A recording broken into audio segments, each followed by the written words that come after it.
Hello everybody, this is Scott with WebClock. I am showing you today how to enter alternate payments and the alternate payment reporting features that we have.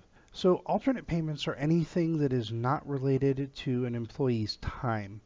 So first we have to make sure that we have alternate payments set up in the system. For that you need the payment type, a pay code, and whether you're reporting dollars or hours. Once these are defined, you don't have to touch this list again. But I am going to add a new one just to show you how. So to add a new payment type, you put in the type name. I'm going to do commission. Pay code is going to be COM. You do have to put a start and an end date in. I always put from 1990 to 2030. And this is going to be a dollars commission. You don't need a fixed hourly rate. You don't need an hourly rate percentage. You do want to make it active, and you can also limit it to only a manager being able to enter it, an employee being able to enter it, or an admin only. I'm going to set this one to admin only. Alright, and then you just click add. Pretty straightforward to create a new alternate payment. Now, to enter an alternate payment for an employee, there are several ways to get there. The easiest, if you're already on the screen, is to enter employee for alternate payment for an employee.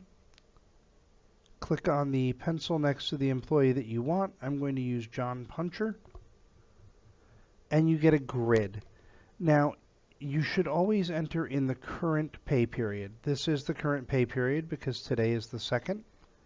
You can change pay periods if you need to do one in a previous pay period by bringing up the calendar, selecting a day in that pay period, and hitting go. As you'll see, the dates have changed up across the top.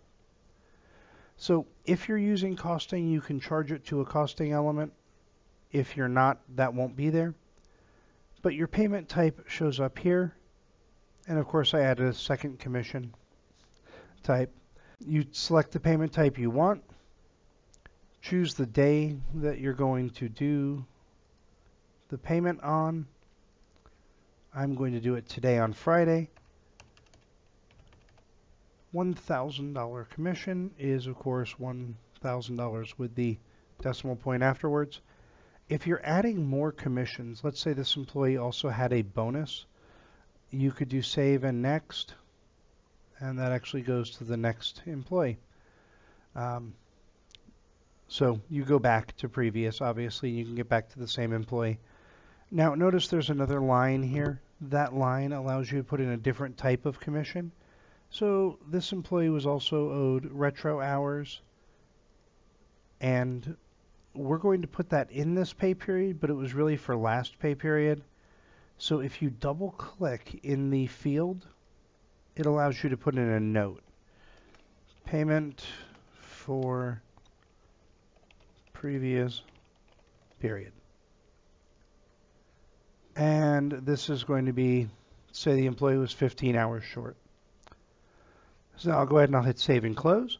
That closes me out of the edit screen.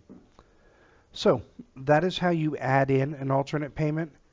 You can get to there as an admin by going to alternate payment types and then clicking enter alternate payment for employees. If you're working on an employee's record, you can go to, where's my John Puncher? There he is. The little time clock here. Choose the pay period that you're working on, and then go up to alternate payment, and you can add in payments here as well. Now, also to let you know, you see this red mark, that means there's a comment there. You can double click to be able to review it or to change it if you want to. So that is how you add an alternate payment, and a couple of different ways to get there. So the next thing is the alternate payment reporting. You go to the reports tab, go to the information reports, and you're looking at additional reports. You have a report for an alternate payment list, which is just a review of alternate payments within the pay period by department and employee. I'll show you that one first.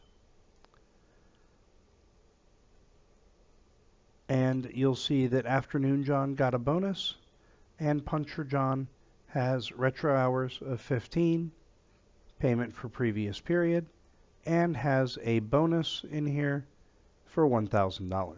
Alternate payment detail allows you to select the employee that you want to see, and you can enter in the date range for when you want to review the report. So I want to see if there were any alternate payments between 11/1 and 11/6 for John Puncher. I hit submit, and that brings me up the bonus code. The hours code isn't here because that was actually entered earlier in the week, and I did not select that date range. And there's the retro hours. All right, well, that's everything on looking at the alternate payment reporting, on submitting an alternate payment for an employee, and on setting up alternate payments in the system. As always, if you need any assistance at all, please feel free to click the help link and submit a support request form.